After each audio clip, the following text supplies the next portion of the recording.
Hi, this is Digital Lady Sid, and I just thought I'd run through this workflow real quick with you that I am showing. It's a black and white conversion method that Russell Brown presented many years ago, and I just happened upon it again in the last couple of weeks, and I tried it, and I like it. It's got a lot of flexibility, and there's some different things you can do with it, so I thought I'd show you real quick. And another thing that is nice about this method is that apparently your highlights don't get blown out very easily. So that is a good reason to try it out. So let me run through it with you. The first thing you do is clean up your image just like you would if you were doing a color one. So it creates a nice contrasty, pretty image for black and white. The next thing that you want to do is you're going to add an adjustment layer, and it's going to be a hue saturation adjustment layer. In this case, we're going to set it to color blend mode, and we're going to name it filter.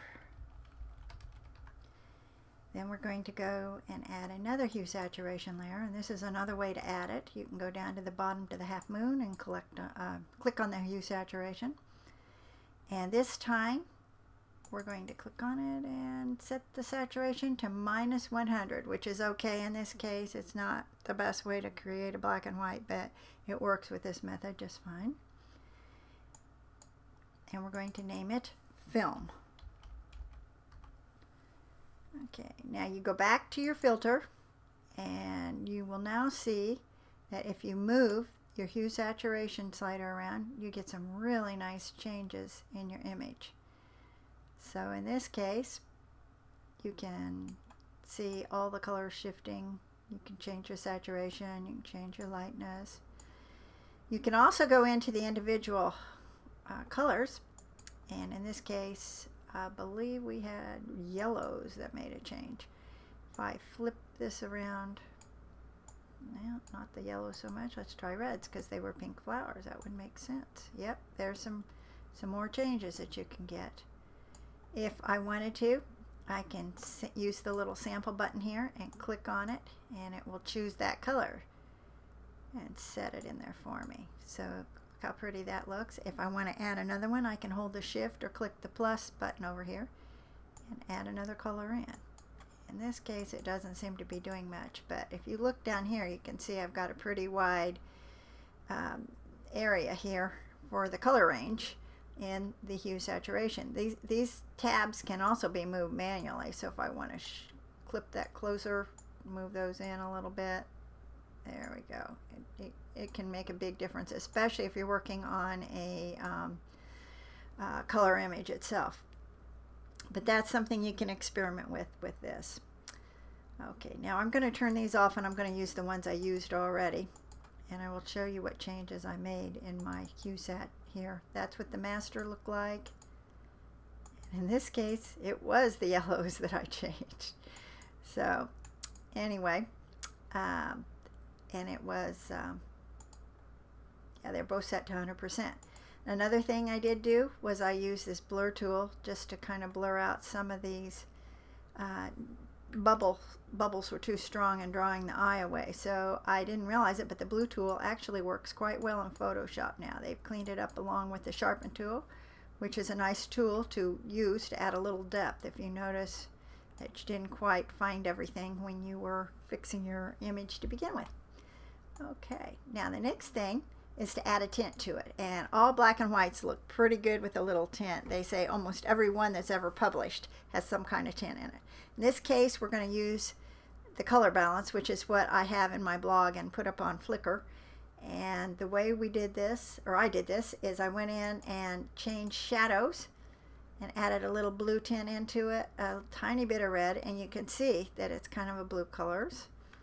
And then I went into the highlights, and I wanted to warm it up just a little bit, and it gives it, you know, a little bit of red and yellow gives it just a little bit of silver color to me. I really like that effect.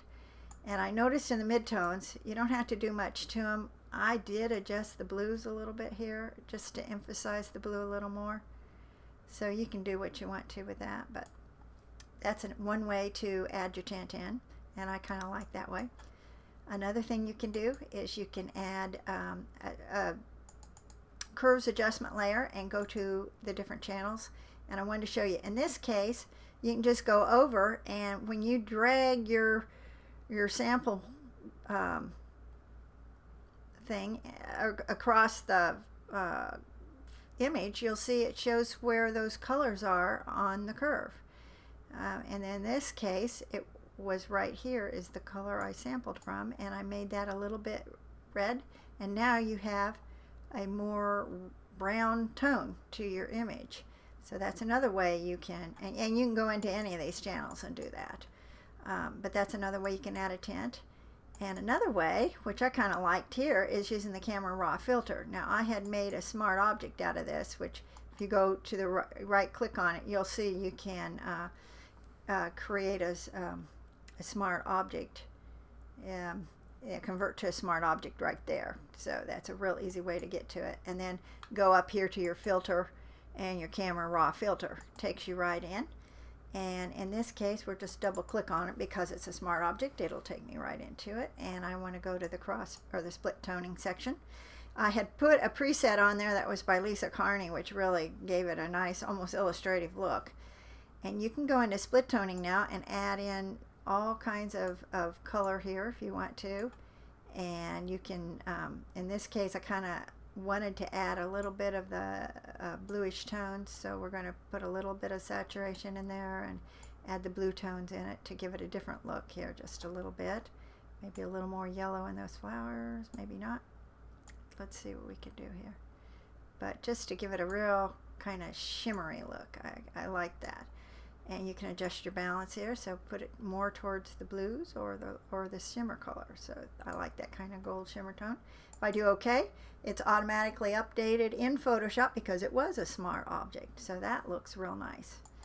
Another thing that you can do, instead of using a hue saturation adjustment layer for the filter, you can use anything that adjusts colors. So if you go up here to your adjustments, you can actually use a color balance tool, and you can actually use a selective color. And let me show you that one real quick, because something that was kind of cool about this is you, besides going into the individual colors up here, you can also go into like the neutrals and adjust some of the settings here, and you'll get some very good effects that you might want to add to your image.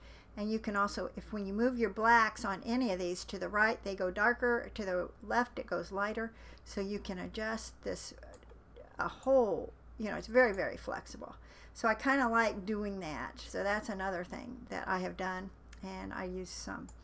Okay, I'm going to turn that off, and I'm going to go back to the filter that I was using. I wanted to show you the last thing.